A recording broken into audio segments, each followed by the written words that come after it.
Tere are movies dat entertain ou movies dat bekome nostalgic favorites, tere are movies dat some of bekome part of te sultural langhage itself. Coming to America belongs to that last category. How can forget the exact order of the plot and still remember the barbershop? How can forget an entire conversation and still recognize rande wat sonte momente steps onto a stage? How can jar a single line from Clarence siete outline of Akiem's royal clothes, or catch a glimpse of Mtuwelles golden arches inspired siggen, and suddenly an entire world komes rissing back. Bid wat maak is dat world so memorable is stranger than it first appears. But chose on paper, coming to America sounds almost ridiculously simple. Alhoewel die Afrikaan prinse bekomes frustrated with an arranged marriage, travels to America, disguises himself as an ordinary hangman, gets a job at a fast food restaurant, and falls in love with the boss daughter. It is essentially a royal fairytale ter net ipside doven and drop it into Queens, New York. And uit some of dat ridiculous premisse bekame one of Eddie Murphy's defining films. The strange thing is that the movie's greatest idea is hidden inside its most obvious joke. Amos everything. He has fans, wealth, political importance, literary, beautiful surroundings, and a future that has already been prepared for him. There is almost nothing in his life that money cannot provide. Except the one thing he actually wants. The freedom to decide who he is. From the moment we meet him in Zamunda, Akiem is surrounded by people who know exactly what he is supposed to become. He is the kroonprince. He is the future king. He is the son of King Jaffa and geen alleen. He is a symbol before he is a persoon. Even his morning routine tells us something about his life. Servants bathe him, dress him, groom him, feed him, and perform the smallest tasks imaginable.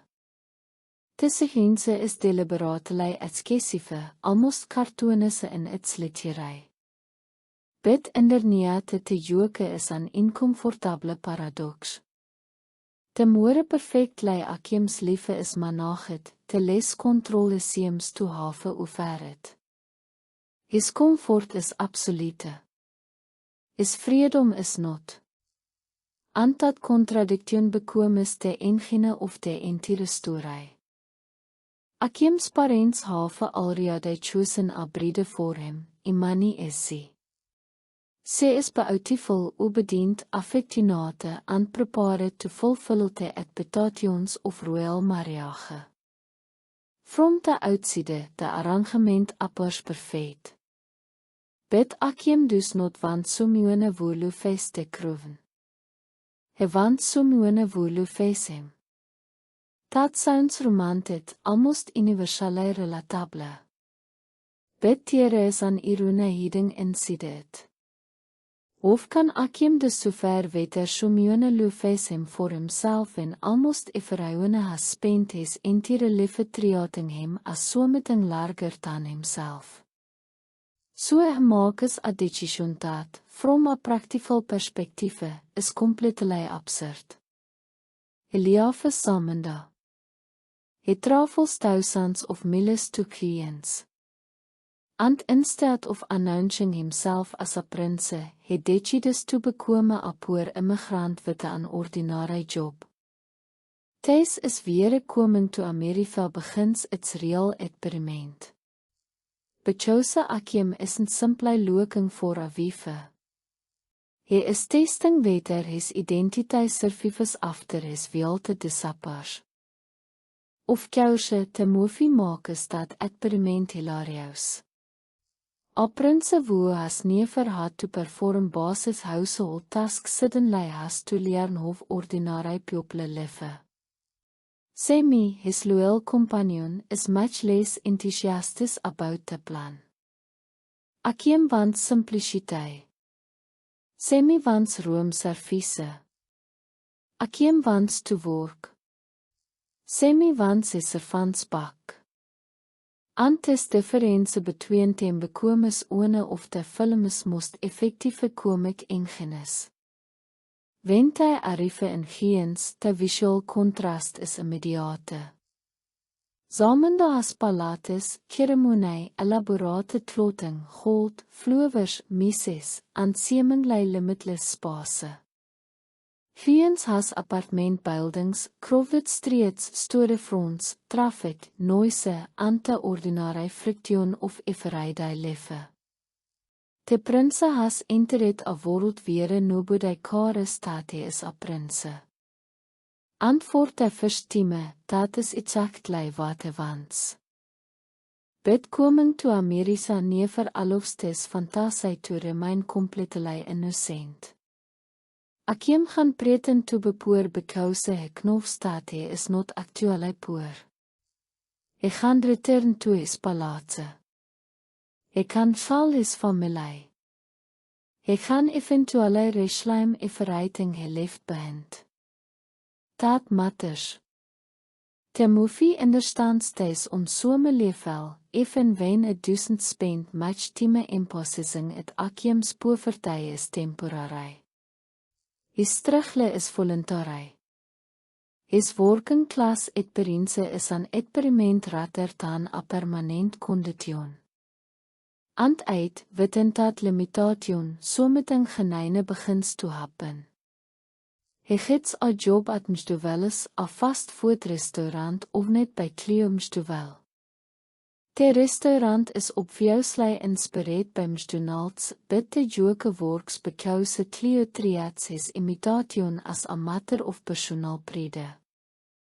He has created his own little kingdom inside the geens. Anten Akiem meets Lisa. Lisa is different from the world Akiem left behind. She does not initially care about royal blood, ceremony, or political alliances. She sees him as an initial young man who seems sincere, hardworking, and slightly strange. Dat is exactly what Akiem wanted. But there is another irony. He has finally found someone capable of seeing him as an ordinary person because he has lied about being a prince.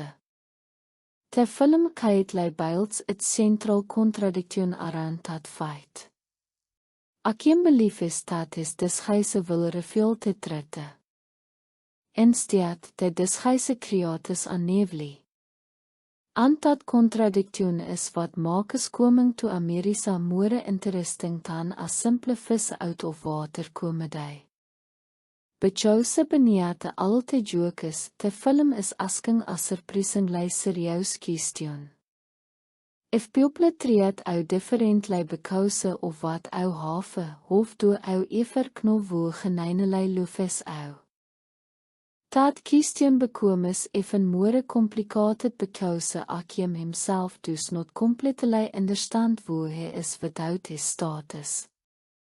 He thinks becoming ordinary means removing his wealth. But identity is not a costume. And eventually, the story will force him to confront the difference. Before that happens, however, coming to America gefeest is something else, one of the most densely populated comedic worlds of the 1980s. The barbershop alone feels like a movie hiding inside the movie. Clarence, Saul, and the other characters aren't simply there to deliver jokes. They created the sense that genes existed before Akiem arrived and will continue existing after he leaves. The characters have their own histories, arguments, rivalries, opinions, and absurd personalities. And Eddie Murphy is responsible for much of that illusion. He doesn't just play Akiem. He plays Clarence. Hy plaas Rande Watson.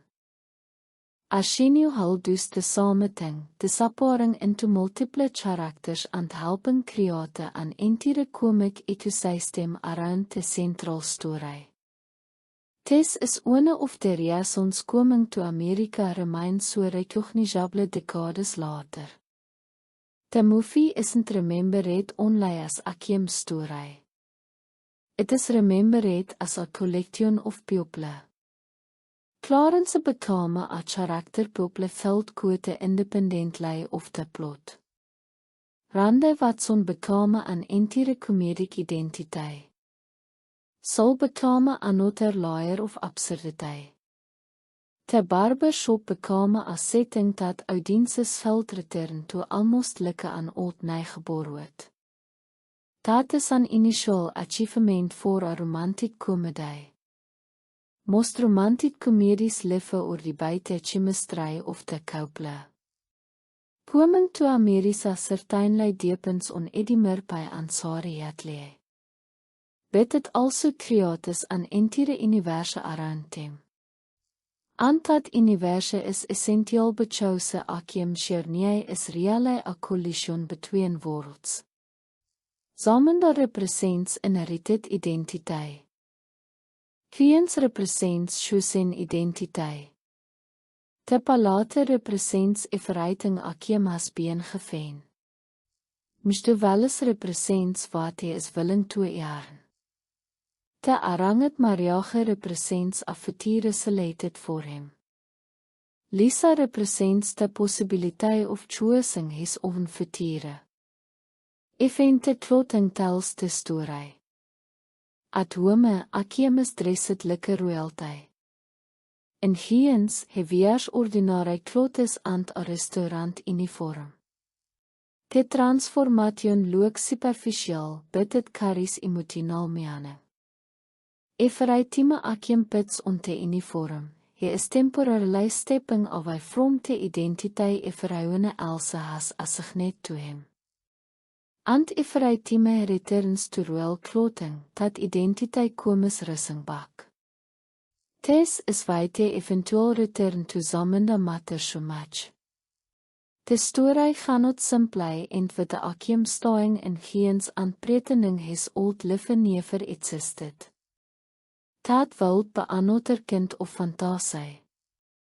The real challenge is whether he can return home without surrendering the person he discovered het abroad. That is the diepe shape of the story. Akiem doesn't need to destroy his old identity. He needs to stop allowing it to control him. And that distinction is what turns coming to America from a simple escape fantasie into something more emotionally interesting. The film was released on jene 29, 1988, at a moment when Eddie Murphy was already one of the biggest comedy stars in Hollywood. Hij had komen trouwen Saturday Night Live, uploaded onto the big screen with the films such as 48ers and Trading Plates, and bekome a major box office voor sy trouwe beverlei hulskop. So coming to America wasn't a refinkeitlei. It was an Eddie Murphy event. And Murphy's involvement went far beyond starring in the film. The story came from him, while David Sheffield and Barry Blaustein developed the screenplay and John Landis directed. That combination gaf het a movie a strange mysterie of star-driven comedy and large scale studio filmmaking. Landis had already worked with the Murphy on Trading Plates, so dit wo understood each other's comic instincts. Landis knew of to stage chase, control large ensembles, and make outrageous comedy feel visually coherent. Murphy knew of to create characters. And together they built a movie that could move from royal spectacle to fast food comedy to romance to barbershop absurdity without completely losing its identity. Ta tonalbalancing uit is harder than it looks. One scene asks how to believe in a fictional African kingdom. The next asks how to laugh at a man arguing about a fast food restaurant. Ten film suddenly become sincere about loafe. Ten it introduces another character played by Eddie Murphy. Ten another. And some of the audience follows. Part of the reason is that the world itself is built around exaggeration. Coming to America doesn't ask how to treat every joke as realistic. It asks how to accept the movie's comic logic. Zamende is extravagant because it is a fantasie. The barbershop is ridiculous because it is a comedy universe. Cleo's restaurant is exaggerated because it is a satire of American ambition. And Akim's innocence is exaggerated because it allows the film to observe America from the outside. Dat outsider perspektiewe bekomes one of the movie's most useful tools. Akim doesn't understand every American custom. He doesn't understand why certain things matter. He doesn't understand the social rules surrounding dating, money, food, neighborhoods, or status. And because he doesn't understand them, the audience gets to see them differently. The film gaan maak familiar American behavior look strange. Dat is de power of the vis out of water structure. Beide structure works in both directions. Akiem is strange to Giens. Giens is strange to Akiem. And the movie gets its comedy from forcing those two worlds to subsist. Wat maak is the film especially interesting is that it doesn't simply present America as the land of freedom and Zamunda as the land of restriction. Neither world is that simple. Zamunda is beautiful, wealthy, culturally rich, and emotionally connected. But Akiem has no control over his mariage. Giens offers freedom, but it also contains material inequality, social competition, superficiality, and class anxiety. Terwijl Jenks represents one version of that American world. Hij has money, confidence, clothes, and the assumption that wealth help make him desirable. Akiem has none of the visible status that Darrell possesses in Giens. Lisa is more interested in Akiem. That contrast is central to the movie. Darrell believes wealth professes word. Akiem is trying to discover whether word exists without wealth. And Lisa becomes the person who has to decide between those two versions of masculinity. Dat is why Lisa is more important than a conventional romantic comedy love interest. She is not simply the prize waiting at the end of Akiem's journey. She is the A. If Lisa chooses Akiem because she thinks he is a prince, then his entire experiment fails. If she chooses him because she believes he is a sincere, hardworking man, then is hier nie meer something. But there is a problem. Akiem has not been completely honest with her. And eventually the truth arrives. The royal family distovers wie is. The carefully constructed ordinary life begins to collapse. Semi's desire for royal comfort helps it pose the situation, and suddenly the two worlds Akiem tried to separate begin crashing into each other. The king and Gien arrive. Lisa distovers the truth. And the romantic fantasie becomes a moral problem. But Joseph, from Lisa's perspective, this is not simply a wonderful surprise. It is betrayal. De man se tuiget se knie was beneding so meting enormous. Akiem my have had goed intentions, but goed intentions do not automatically make deception harmless. Dat is ohne of de plates weer te movies emotionaal logik bekomes more complicated dan its komedie suggests. Akiem wanted to beloof it for himself. But he did it for Lisa wat information se was alowet to have. He wanted authentisch love weile controlling te fondations inderwijds se culture se hem. Dat is a contradiction. Ante film niet dat contradiction bechause otterwise akiem nie wilt betoe ja sy. If he simply arrived in Giens, found Lisa, revealed that he was rich, and if vrouwen celebrated, ten te story wild only confirm te fantasie het begin witte. Instead, akiem has to lose Lisa. He has to return to Zamunda. And for a moment, the prince would hauge te felt control his own destiny appers to have a violet. De palate is stiltere. De weelde is stiltere. De servants are stiltere. But not all of those things feel different. But Jose akiem has learned that having a verrighting does not mean having what I want. That realization transforms the opening of the movie. At the beginning, the palate feels like a paradise. By the middle, it feels like a shage.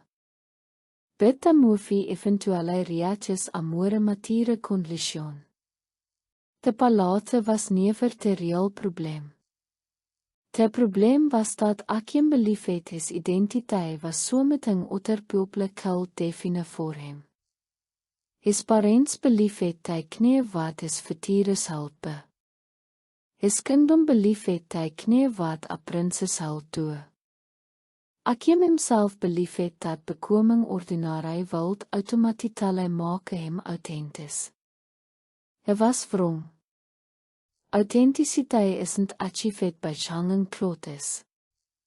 It comes from making choices. And that is what the final uitfinale gewees hem the opportunity to do. Akiem prepares to accept the future that has been waiting for him.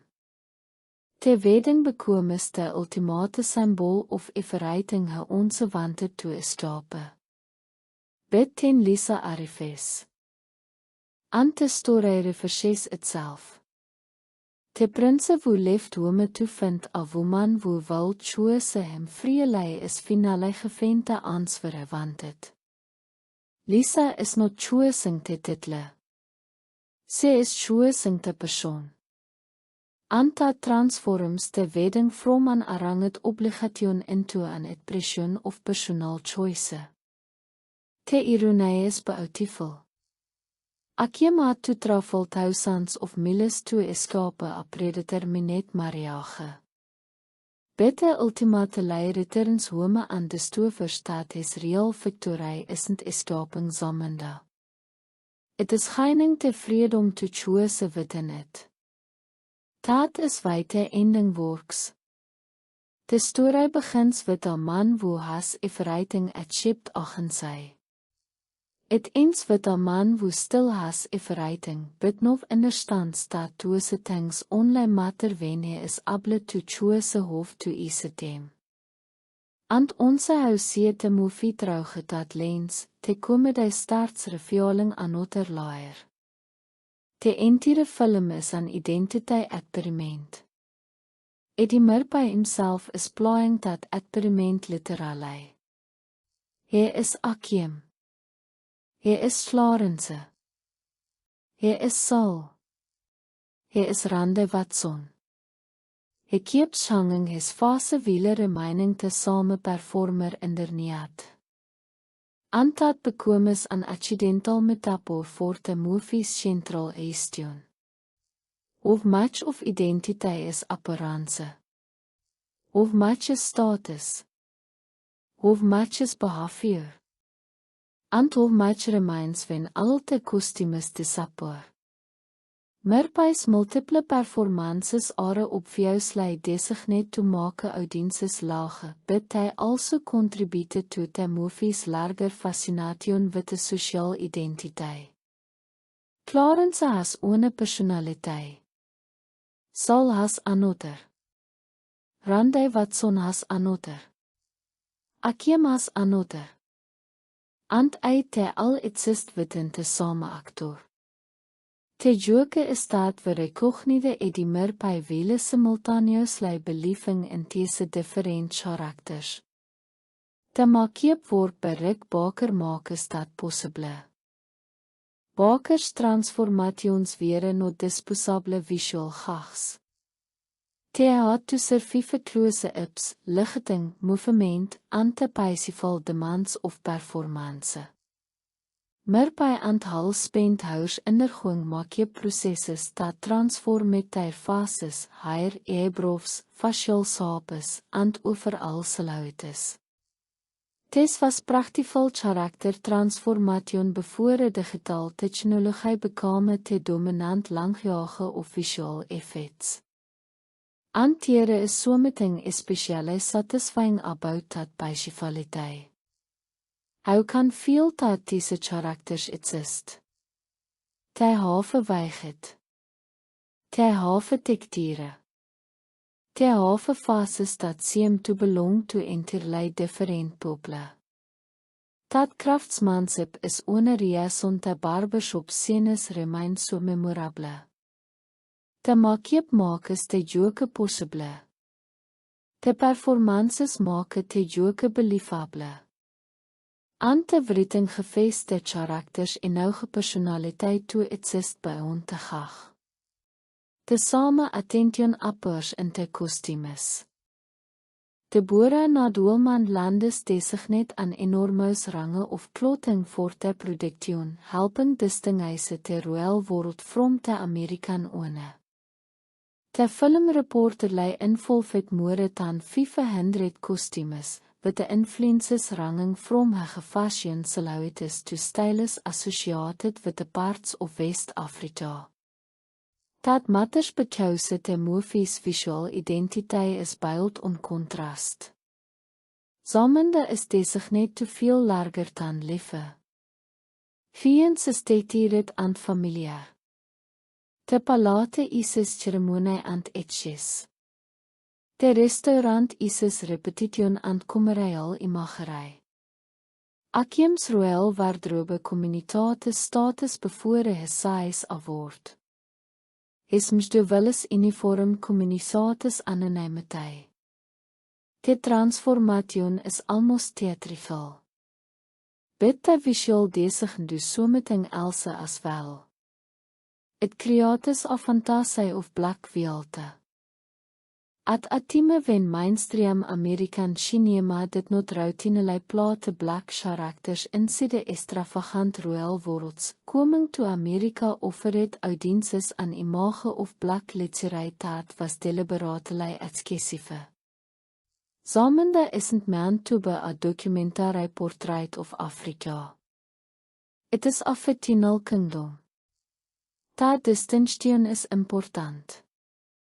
The movie talks African-inspired imagery, fashion, ceremony, architecture, and missies and combines them into a deliberately heightened fantasy.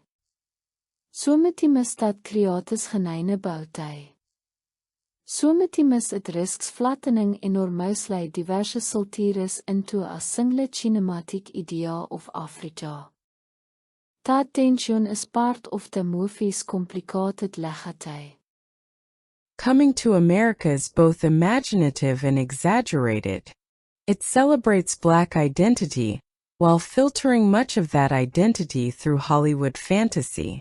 It presents African royalty as magnificent, but it also builds that royalty through an American comic lens. And the film is most interesting when we acknowledge both things at once. The movie does not need to be perfect to be culturally significant. In fact, part of understanding its longevity means recognizing its imperfections. Some jokes are unmistakably products of the late 1980s. Some gender expectations feel dated. Some of the comedy relies on stereotypes that modern viewers may interpret differently. Akeem's privilege is another complication. He can experience ordinary life because he can always leave it. A genuinely poor person does not have that luxury. So when the movie presents Akeem's working life as a liberating adventure, there is an underlying class fantasy that deserves examination.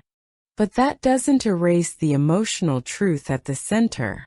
The desire to be valued beyond status is still universal. People may not be princes. They may not have servants. They may not be running a fictional kingdom. But many people know what it feels like to be assigned an identity by family, culture, career, money, expectations, or reputation. You are supposed to become something. You are supposed to marry someone. You are supposed to follow a certain path. You are supposed to satisfy the people around you. And sometimes the hardest part is figuring out what you actually want when nobody else is telling you. That is why Akeem remains relatable despite his impossible privilege. His circumstances are fantastical. His emotional problem is not. He wants to know whether someone can love the person underneath the title. That is a question almost anyone can understand. And it is precisely why Lisa's role matters. Lisa is not impressed by the fantasy. She is attracted to Akeem's behavior. She sees him working. She sees his sincerity. She sees his awkwardness. She sees someone who seems different from the men around her. But when she discovers the truth, she has every reason to question everything. Her rejection is important because it prevents the film from pretending that love automatically excuses deception. Akeem has to understand that authenticity cannot be demanded from another person. You cannot say, "Love me for who I am," while withholding information that would affect their choice. Love requires two people to have agency. And that is why the ending becomes more meaningful after the breakup. Lisa's eventual choice matters because she now knows who Akeem is. She knows the prince exists. She knows the wealth exists. She knows the palace exists. And she still chooses him. The experiment has finally become honest. That is the emotional resolution the movie has been building toward from the beginning. And while all of this is happening, the film keeps surrounding the romance with comedy.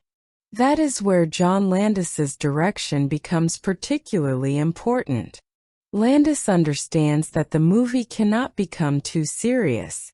If every contradiction were examined with dramatic intensity, the fantasy would collapse. Instead, he keeps the tone moving. Royal ceremony becomes absurdity.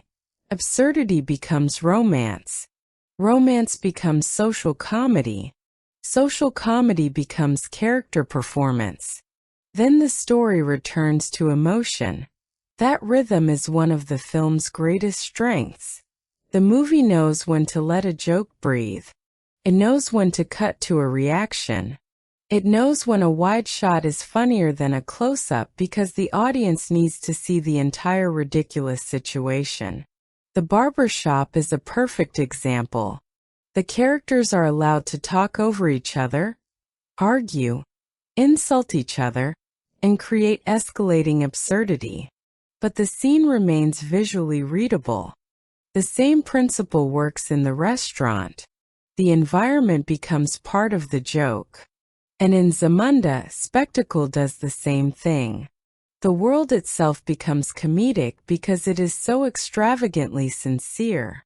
This is where Woody Omen's cinematography and Richard McDonald's production design contribute more than simple decoration. They establish the visual grammar of two worlds. Zamunda is expansive. Queen's is compressed. Zamunda is ceremonial. Queen's is practical. Zamunda surrounds Akeem with symbols. Queen's forces him to interact with people. The physical environment mirrors his emotional movement. The more he enters Queen's, the less important his title becomes. And the more he returns to Zamunda, the more the title comes back. The movie's music reinforces this movement. Nile Rodgers' contribution helps give the film a distinctly late 1980s musical identity, while supporting the shifts between royal fantasy, romance, comedy, and urban American life. Music is not simply background.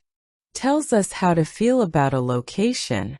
It can make a ceremony feel grand. It can make a romantic moment feel sincere. It can turn a performance into a joke. And sometimes the joke works precisely because the music treats something ridiculous as if it were completely serious. Randy Watson and Sexual Chocolate are the perfect example. The performance is funny because Randy believes in himself. The movie doesn't need him to wink at the audience and admit that he is ridiculous. He performs with complete confidence. That confidence makes the scene funnier. And it reveals another recurring theme in the movie: the difference between how people see themselves and how other people see them. Randy thinks he is a superstar. The audience sees something much stranger. Daryl thinks his money makes him the obvious romantic choice. Lisa disagrees. Akeem thinks disguising himself will reveal his authentic self. His deception complicates that plan. King Jaffe thinks tradition protects his son. Akeem sees tradition as a restriction. Everyone in the movie is negotiating between self-image and external perception. That is why the comedy feels more layered than random jokes. The characters are constantly trying to control how they are seen. And the movie keeps exposing the gap between appearance and reality. This also explains why the film became so quotable. Quotes survive when they carry personality. Clarence doesn't sound like Akeem. Randy doesn't sound like Saul. Cleo doesn't sound like King Jaffe. Every character has a rhythm, a voice, a worldview, a way of reacting. The film's dialogue is memorable because the characters feel larger than the lines they deliver. This is also why the movie survived beyond its theatrical run. When Coming to America reached home video, audiences could revisit it repeatedly. Families could quote it. Friends could imitate it. People could watch the barbershop scenes separately. They could remember Randy Watson without remembering the exact context. And eventually television, clips, internet culture, memes and social media gave those moments new life. The film was made before the internet could instantly turn a scene into a viral clip. But its structure turned out to be perfectly suited for that later world. A memorable face. A memorable line. A recognizable reaction. A ridiculous character. A short scene that works independently. That is almost the ideal architecture for modern meme culture. Yet the movie's longevity cannot be explained by memes alone. There are plenty of movies that become memes and then disappear. Coming to America remained culturally alive because the characters still felt recognizable. The barbershop still feels like a place. McDowell still feels like a place. Zamunda still feels like a place. And Akeem's central desire still makes sense. That is the difference between being remembered and being culturally alive. Being remembered means people know you existed. Being culturally alive means people continue using you to express something. Coming to America became a language for talking about masculinity, dating, wealth, status, family, black culture, and exaggerated confidence. Its characters became shorthand. Its scenes became references. Its visual identity became recognizable, and Eddie Murphy's multiple-role performance became part of his larger legacy. Long before modern actors routinely use digital effects to place themselves into multiple roles, Murphy was physically transforming himself into an entire supporting cast. The achievement is especially impressive because the transformations cannot hide behind technology. The audience has to believe the face in front of them. The performance has to do the rest. That combination of makeup and acting is why the characters remain funny. You can see Murphy underneath the makeup, but you also believe in the character.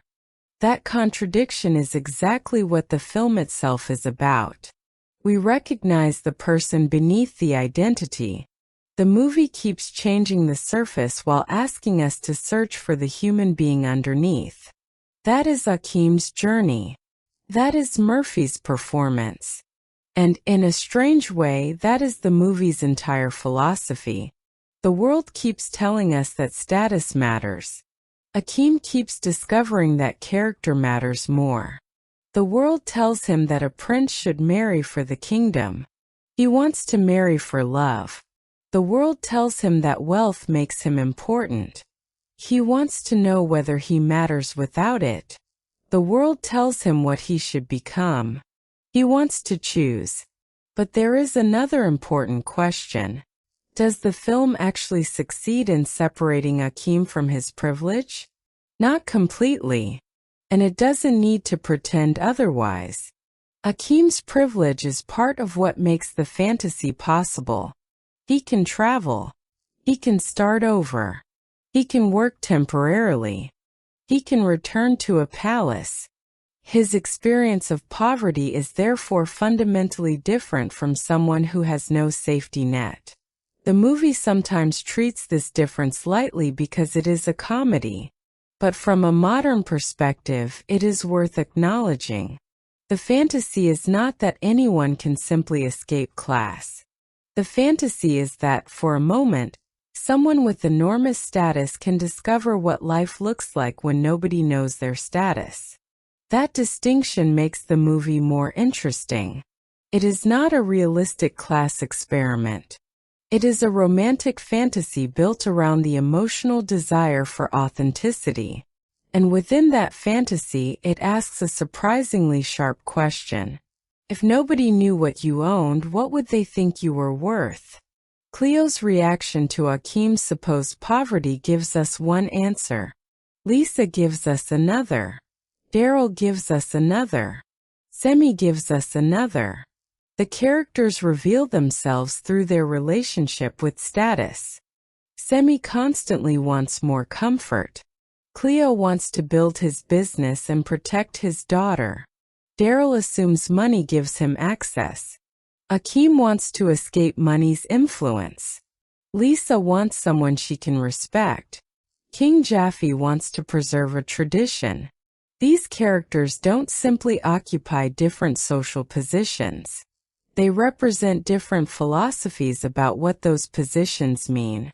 That is why the class theme is stronger than the simple rich prince becomes poor premise. The film is really interested in whether wealth creates identity or merely amplifies it. Akeem is kind before he is rich. Daryl is arrogant before his wealth enters the conversation. Semi remains Semi regardless of where he sleeps.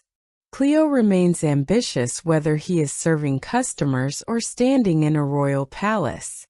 Money changes circumstances. It does not automatically change character. And that may be the simplest lesson inside the movie's elaborate fantasy. But Coming to America also complicates masculinity. Akeem's version of masculinity is surprisingly gentle. He doesn't approach Lisa through dominance. He works. He listens. He is awkward. He tries to prove himself through effort rather than wealth. This makes him different from Daryl, whose confidence comes from material success. But Akeem also has blind spots. He assumes that his own intentions are enough. He believes that because he is hiding his identity for a noble reason, the deception will not hurt anyone. He has to learn that vulnerability requires surrendering control. You cannot manufacture genuine love. You can only create the conditions for another person to choose you honestly. That lesson is especially important for someone raised as a prince.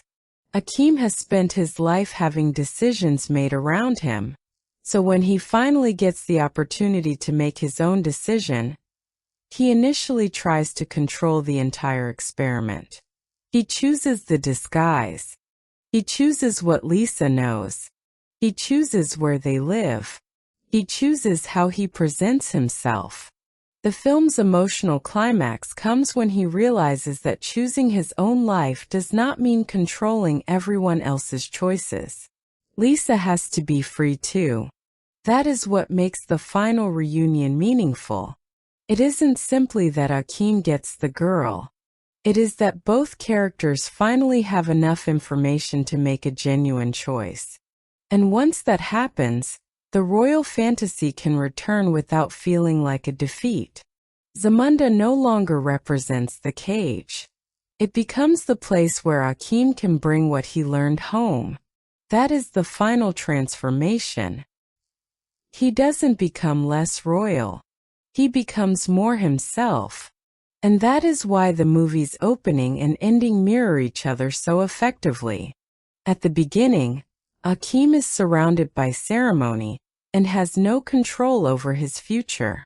At the end, he is surrounded by ceremony and has finally exercised his own choice.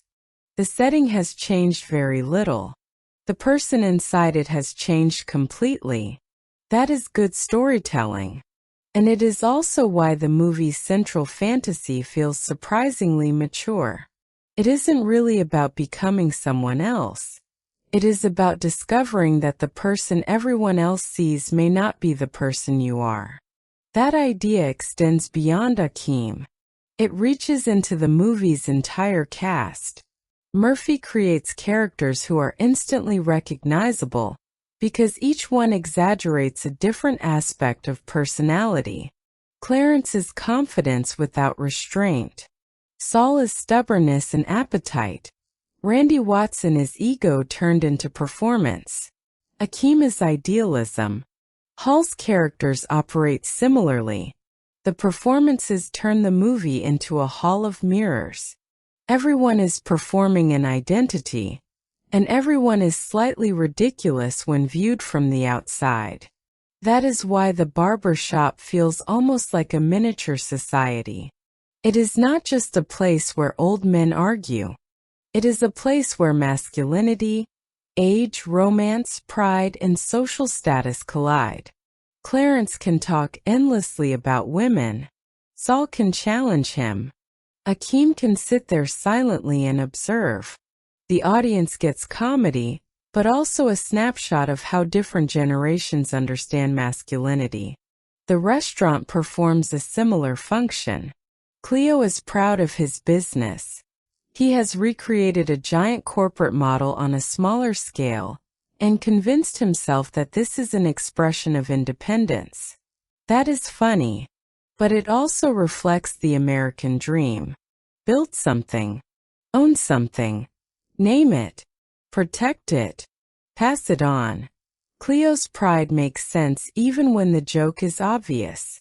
And Lisa is caught between her father's expectations and her own desires. Again, the pattern repeats. Everyone is being told what they should want. Everyone has to decide whether to accept that definition. This is why the movie's themes connect across its supposedly different worlds. Zamunda has arranged marriage. Queens has economic expectations. Zamunda has royal tradition. Queens has social status. Zamunda tells Akeem what a prince should be. America tells people what successful men and women should look like. The details differ. The pressure is similar. That is perhaps the most universal element in the entire movie. We all inherit expectations. Some of us inherit them from families, some from culture, some from money, some from careers, some from social media, some from the version of ourselves we created years ago and are now afraid to abandon. Akeem's journey works because he eventually asks the question many people avoid. What happens if the life everyone expects me to want isn't the life I actually want? The answer is frightening, because choosing your own identity can mean disappointing people who love you. Akeem has to disappoint his father. He has to challenge his kingdom. He has to reject the future prepared for him. And eventually he has to admit that his own method was flawed. That is not a simple rebellion. It is maturity. The film's antagonist structure reflects this. There is no traditional villain. King Jaffe is not evil. He is a father who believes tradition protects his family. Daryl is not a supervillain. He is an entitled man who believes his wealth should make him desirable. Semi is not an enemy. He is a friend whose preferences accidentally undermine Akeem's plan. Even Akeem himself becomes an antagonist to his own goal. His secrecy creates the crisis he is trying to avoid.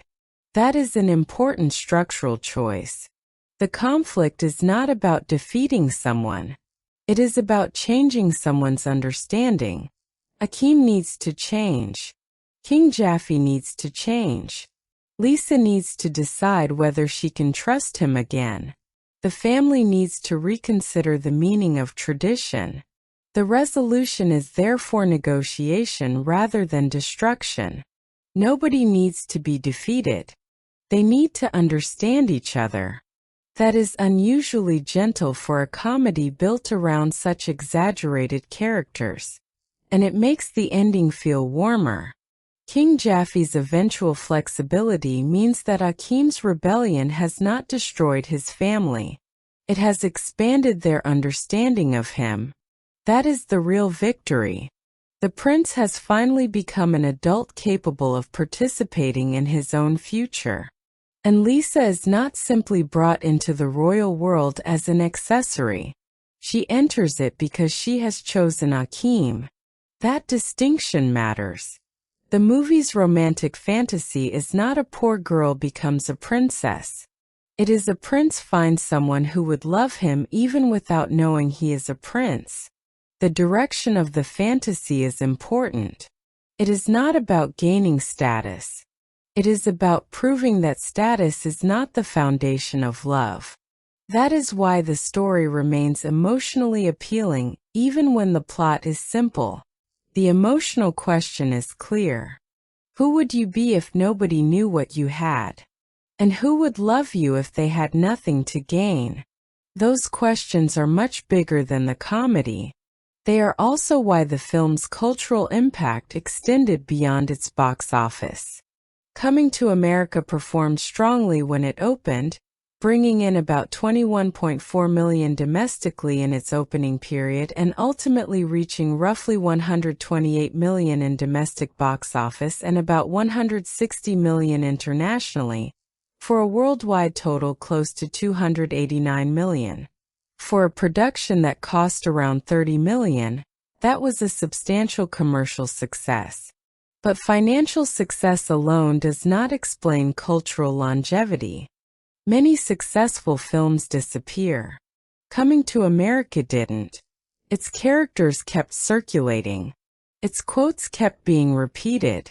Its scenes kept being referenced.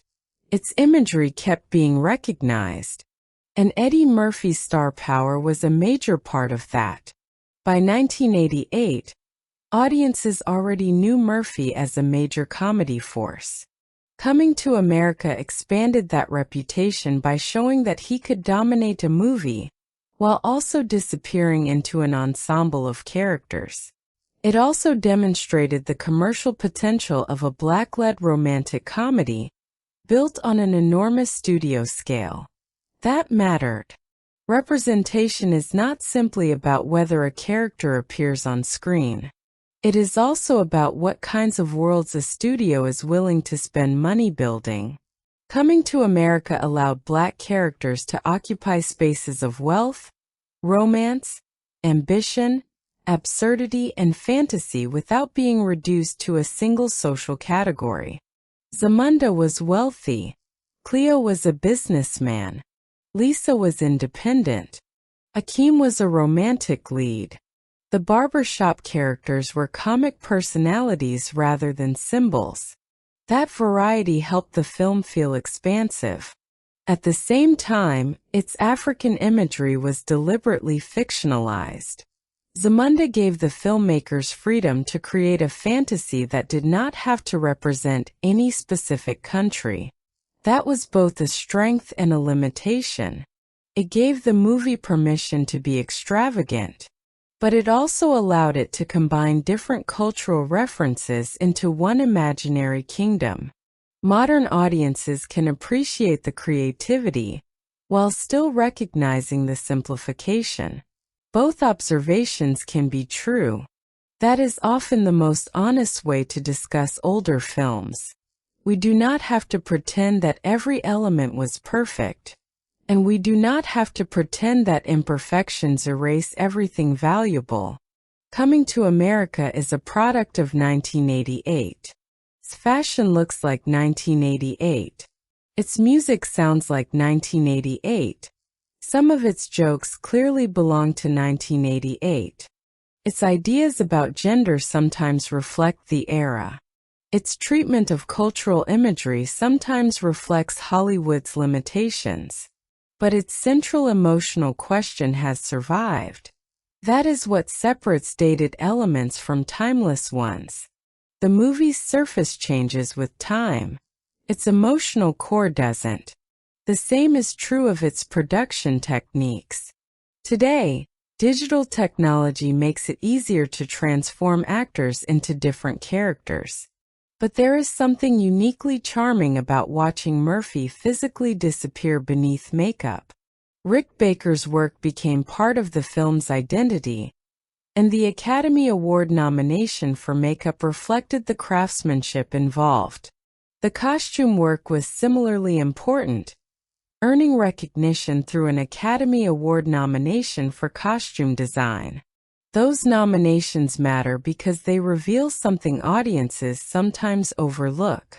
Coming to America wasn't just a collection of jokes. It was an enormous production. The fantasy had to be designed. The costumes had to be created. The palace spaces had to be built. The makeup had to be applied. The performances had to be staged. The music had to connect the worlds. The camera had to make the contrast feel natural. The film's apparent simplicity was built on considerable craftsmanship. And that is another reason it has aged so well. Practical design has texture. You can feel the clothing. You can see the makeup. You can see the sets. You can see the physical performance. There is a material quality to the movie that modern digital effects sometimes struggle to reproduce. The film feels lived in, even when it is completely ridiculous. That is the secret. The movie's fantasy is exaggerated, but its world has physical weight. And physical weight makes comedy more memorable. A character wearing absurd makeup is funnier when you believe the makeup is actually there. A royal palace is more impressive when it feels like an actual place. A restaurant is funnier when it feels like an actual restaurant. A barbershop becomes iconic when it feels like somewhere people could genuinely spend an afternoon arguing. Coming to America understands that world building is not only for fantasy films. Comedy needs world building too. In fact, the stronger the world, the more freedom comedy has. Once the audience understands the rules, the film can break them. That is exactly what The Barbershop does. The characters behave as though their arguments are the most important thing in the world. The seriousness makes the absurdity work. The same principle explains Randy Watson. He does not know he is a joke. He thinks he is a performer. That is why he is funny. If Randy were intentionally parodying himself, the scene would be less effective. Comedy often becomes stronger when the character believes completely in something the audience recognizes as ridiculous. Murphy understands that instinctively. His characters rarely apologize for themselves. Clarence doesn't apologize. Saul doesn't apologize. Randy doesn't apologize. Even Akeem rarely apologizes for his idealism. That confidence creates the film's rhythm. The audience is allowed to laugh because the characters are not asking permission to be funny, and Arsenio Hall provides the perfect counterbalance. Without Hall, the movie would feel much more like an Eddie Murphy showcase. With Hall, it becomes a partnership. Semi is the character who can react to Akeem's idealism. He complains when Akeem chooses poverty. He wants comfort. He questions the plan. He creates complications.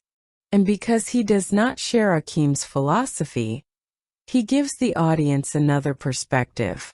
The friendship between them is important. Semi may not understand Akeem's mission, but he remains loyal. That loyalty gives the comedy warmth. The movie never feels like Akeem is completely alone. He has someone beside him who can challenge him, annoy him, and accidentally expose his contradictions. That is what a good comic foil does. He makes the protagonist clearer by being different. And Hall's ability to transform into other characters adds another layer. The film's multiple-role tradition became one of its signatures. It also reflected Murphy's growing control over his comedic persona. He was no longer simply the young performer reacting to a world built by someone else. He was creating worlds within worlds. That ambition was risky. Too many Murphy characters could have overwhelmed the story. Instead, the variety became one of the reasons audiences kept returning. Each new character feels like another surprise. You know Eddie Murphy is coming. You don't know which version of him will appear next. That is almost the same pleasure as opening a box of different comic characters. And the film keeps using that pleasure without allowing it to completely replace the story. Akeem remains the center. That balance is important. The supporting characters expand the world. They don't erase the protagonist. At the heart of everything is still the question of love. Akeem doesn't want Lisa because she can elevate him. He wants her because she sees him without the title. Lisa's significance is therefore connected directly to the movie's central thesis. She is the person who can confirm or reject the idea that identity exists beyond status. But the movie does not make her choice easy. She has her own life, her own judgment, her own disappointments. She is not simply waiting for the prince to arrive. That is why her relationship with Daryl matters. Daryl represents the version of romance built around visible success. He arrives with money and confidence. He assumes that this should be enough. But Lisa's dissatisfaction shows that material attraction is not the same as emotional connection. Akeem offers the opposite fantasy. He has wealth but hides it. He wants Lisa to choose him without knowing about it. The movie creates a triangle between wealth, appearance, and character. And Lisa becomes the person who has to distinguish between them. That makes her more than a love interest. She is the moral center of the romance. When she rejects Akeem after discovering the truth, the movie allows her to have agency. She is angry. She feels betrayed. She doesn't instantly forgive him because the audience wants a happy ending. That emotional resistance gives the eventual reunion more weight. Love is not automatic. Trust has to be rebuilt. The movie moves quickly because it is a comedy, but the underlying logic is sound. Akeem needs to learn that his intentions don't give him control over Lisa's feelings. Lisa needs to decide whether the man she loved still exists beneath the deception. And the ending answers that question. Yes, but only after the truth is known. That is the difference between being admired and being loved. Admiration can be based on an image. Love requires a person. And Akeem spends the entire movie moving from image to person. First, he is the image of a prince. Then he becomes the image of a poor worker. Finally, he becomes something more complicated. A prince who knows what it feels like to be ordinary. A wealthy man who understands that wealth is not identity. A son who can challenge his father without rejecting him. A romantic partner who learns that love requires honesty. A future king who understands that leadership requires choice. That is a surprisingly complete character arc for a comedy. And it explains why the movie continues to resonate. Not because every joke has aged perfectly. Not because the screenplay is flawless. Not because the romance is the most sophisticated love story ever written. It resonates because the central fantasy is emotionally honest. Most people want to be seen. Most people want to know that someone would choose them without the resume, the money, the title, the followers, the clothes, or the social image. Akeem simply gets to test that desire in the most extravagant possible way. He is a prince pretending to be poor. And the joke is that, for a while, being treated like an ordinary person feels like freedom. That is the paradox at the heart of the movie. He runs away from everything that makes him special so he can discover whether he is special without it. And eventually he learns that being special was never the point. Being himself was. That is why Coming to America remains more than a collection of famous scenes.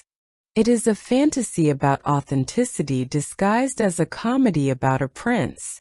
It is a romance disguised as a culture clash movie. It is a class story disguised as a fish out of water story. It is a coming-of-age story disguised as an outrageous Eddie Murphy vehicle.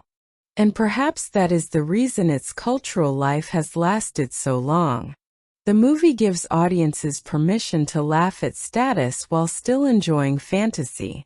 It lets us imagine wealth without treating wealth as the ultimate reward. It lets a prince become ordinary without pretending that ordinary life is simple. It lets a romantic hero be vulnerable without making vulnerability weakness.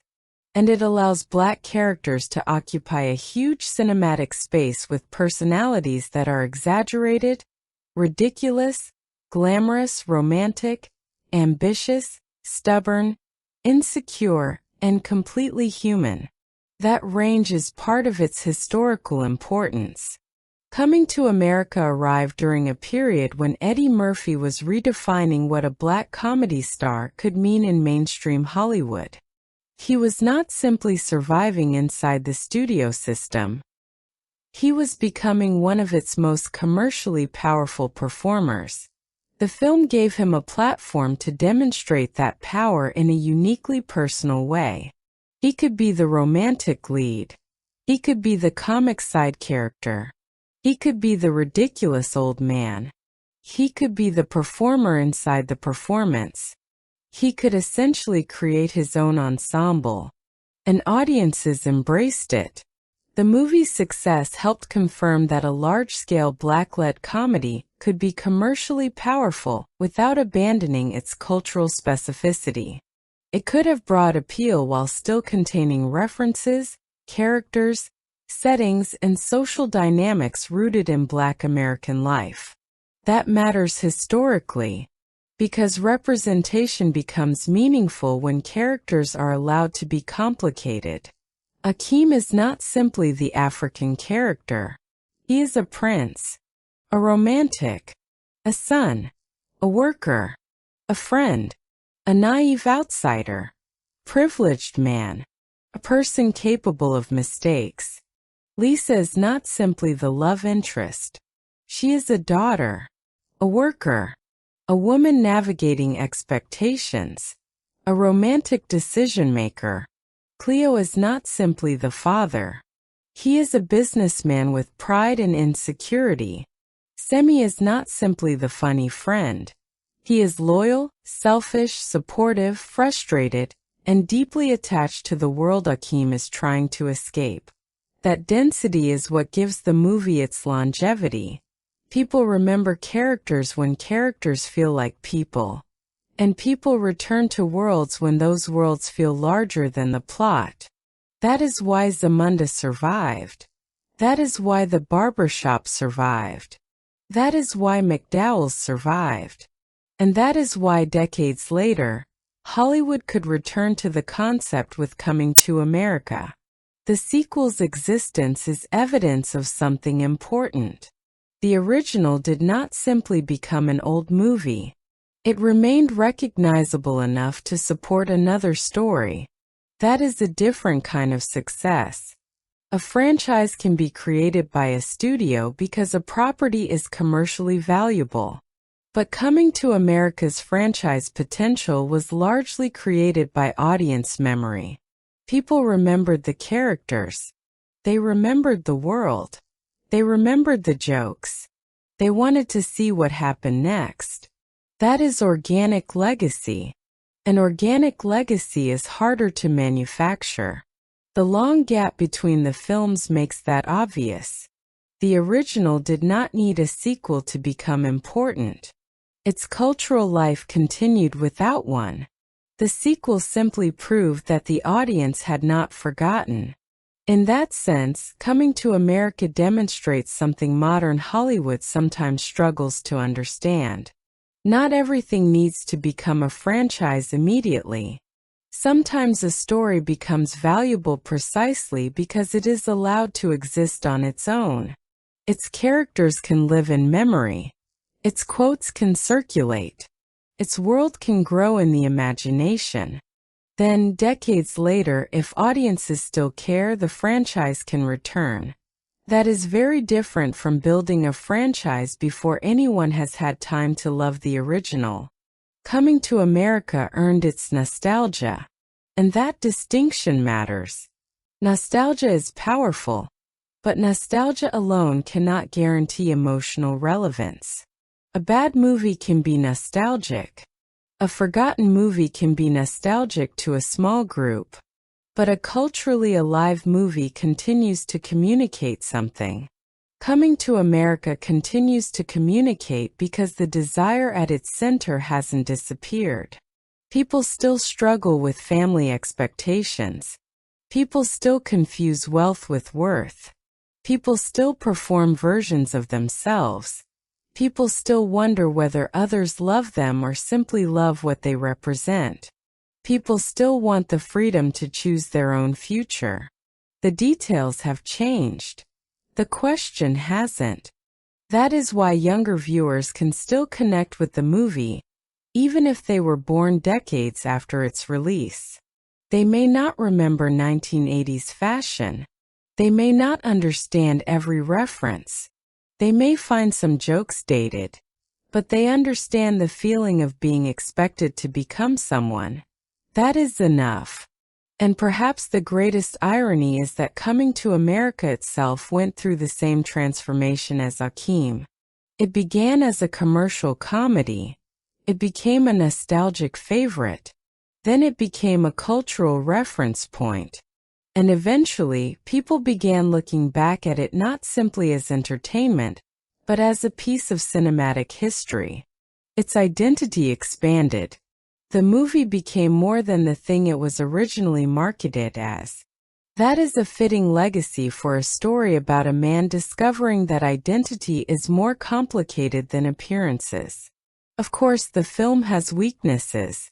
Its screenplay is not perfectly balanced. The romantic relationship can feel compressed. Some of the broad comedy overwhelms subtler character development. Certain jokes are unmistakably tied to their era. The African fantasy is intentionally exaggerated, and can be criticized for combining diverse cultural references into one Hollywood-created image. Akeem's privilege creates contradictions that the movie doesn't always fully confront. And his deception toward Lisa is easier to accept because the story needs the romance to resolve happily. These are real limitations, but they do not erase the film's strengths. The performances remain extraordinary. The visual identity remains distinctive. The makeup remains impressive. The costumes remain memorable. The supporting characters remain quotable. The world remains recognizable. And the emotional premise remains intact. That combination is difficult to reproduce. A technically perfect comedy can disappear. A flawed comedy with unforgettable characters can live forever.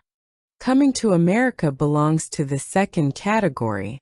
Its greatness is not based on perfection. It is based on memorability. And memorability is not a lesser form of artistic value. Sometimes the thing audiences carry with them is the thing that matters most. You remember the feeling of watching Akeem enter Queens. You remember the shock of the palace. You remember the restaurant. You remember the barber shop. You remember Lisa. You remember Randy Watson. You remember Clarence. You remember the final wedding. The details become part of cultural memory.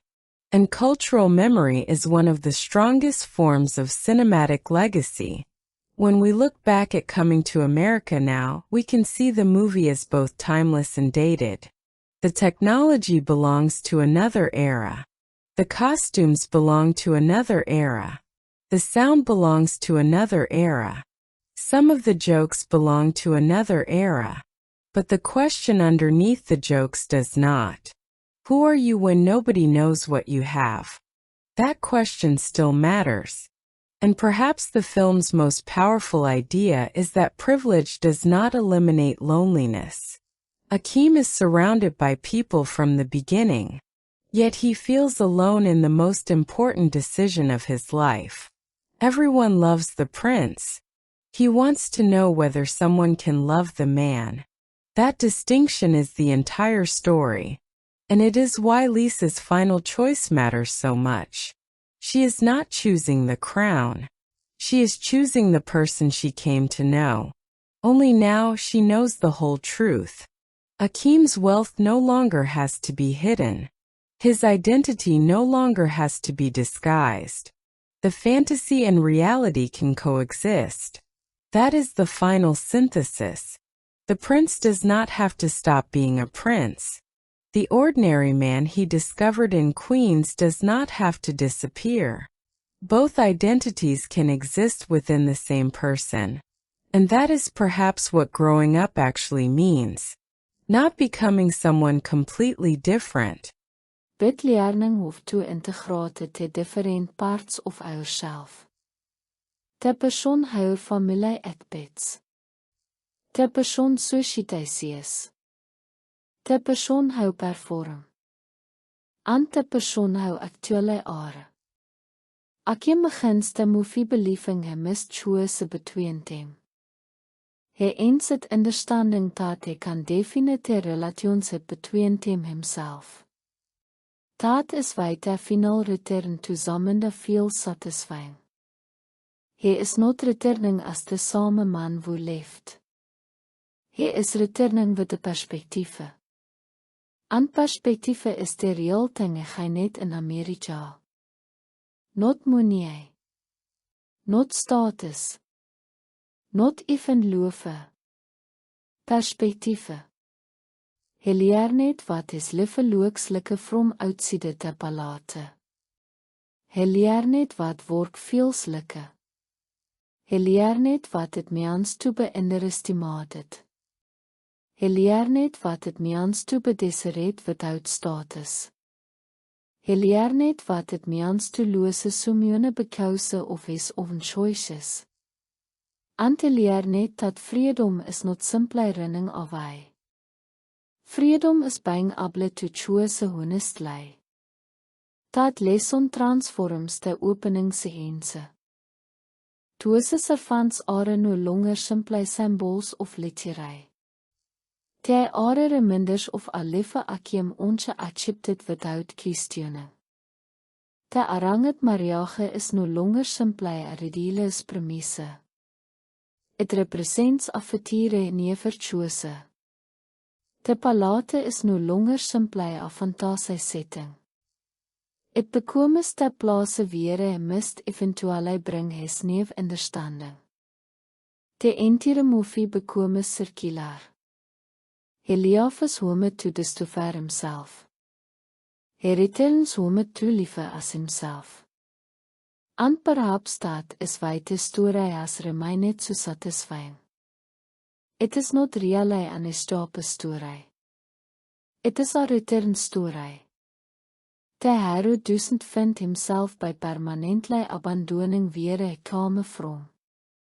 He finds himself by learning how to return without surrendering his identity. That is a much more difficult journey. And it is also a much more human one. Most people cannot simply leave their past behind. We carry our families, our expectations, our sulture, our mistakes, our privileges, our insecurities, our old identities. Growing up means learning what to keep and what to challenge. Akiem journey is a gratis dat proces into a royal comedy. But emotional structure remains recognizable. That is the deeper reason coming to America works. The jokes make how stay. The characters make how remember.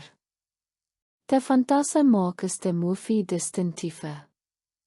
But the emotional question makes it last. Akiem wanted Simeone to love him for himself. And the movie eventually asks the same thing of itself. Will audiences remember coming to America simply because Eddie Murphy was famous? Simply because the jokes weer funny? Simply because the characters weer outrageous? Or will they remember it because there was something underneath all of that? Decades later, the answer seems clear. The jokes are still a part of the apple. The performances are still a part of the apple. The nostalgia is still a part of the apple. But underneath them is a story about a person trying to become more than the role assigned to him. And that story is almost impossible not to recognize. We all have roles. The successful one. The responsible one. The funny one. The quiet one. The child wo nie verkouse trouble. De persoon verhouene depens on. De persoon wo is supposed to marry. De persoon wo is supposed to inherit.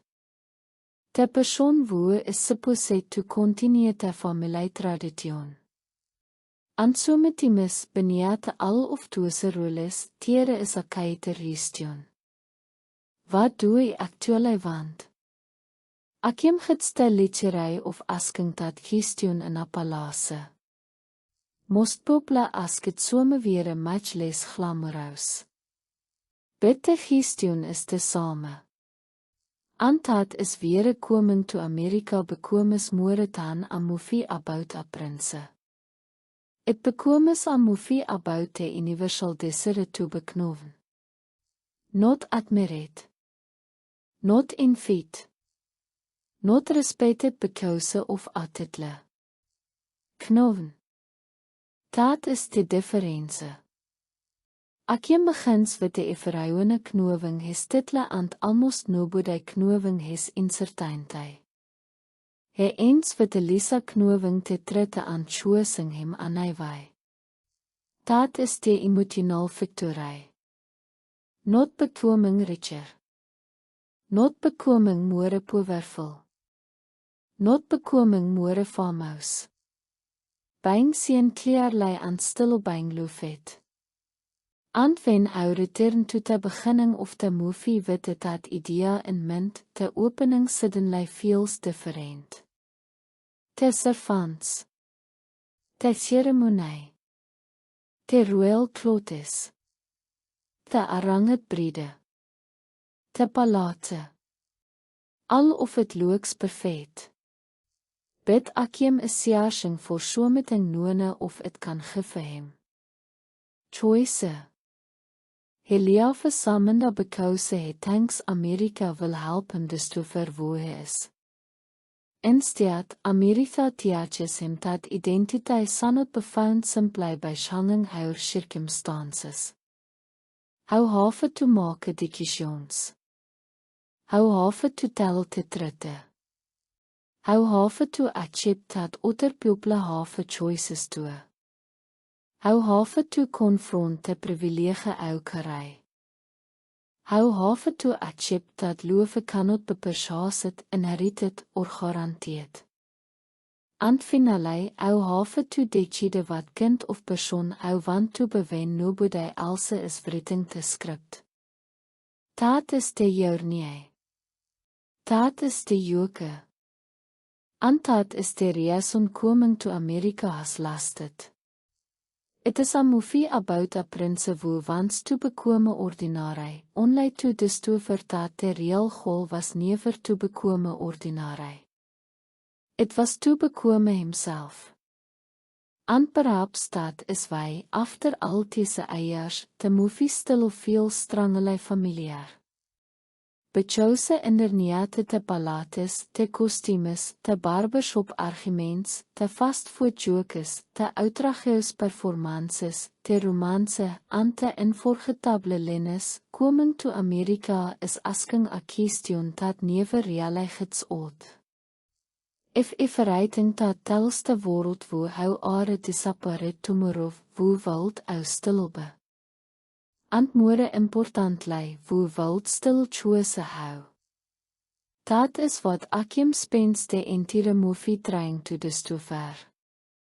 And by the time he returns home, he finally understands the answer. A life word living cannot simply be inherited. A title cannot tell how are.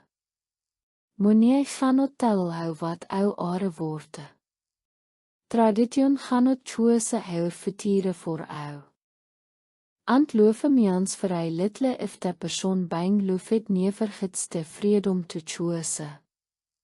I came to America looking for a wife. What he really found was himself. And that might be the simplest explanation for why this ridiculous, extravagant, endlessly quotable comedy became so much more endearing. Because beneath all the laughter was so deeply ordinary. He decided to be seen as a person rather than a position.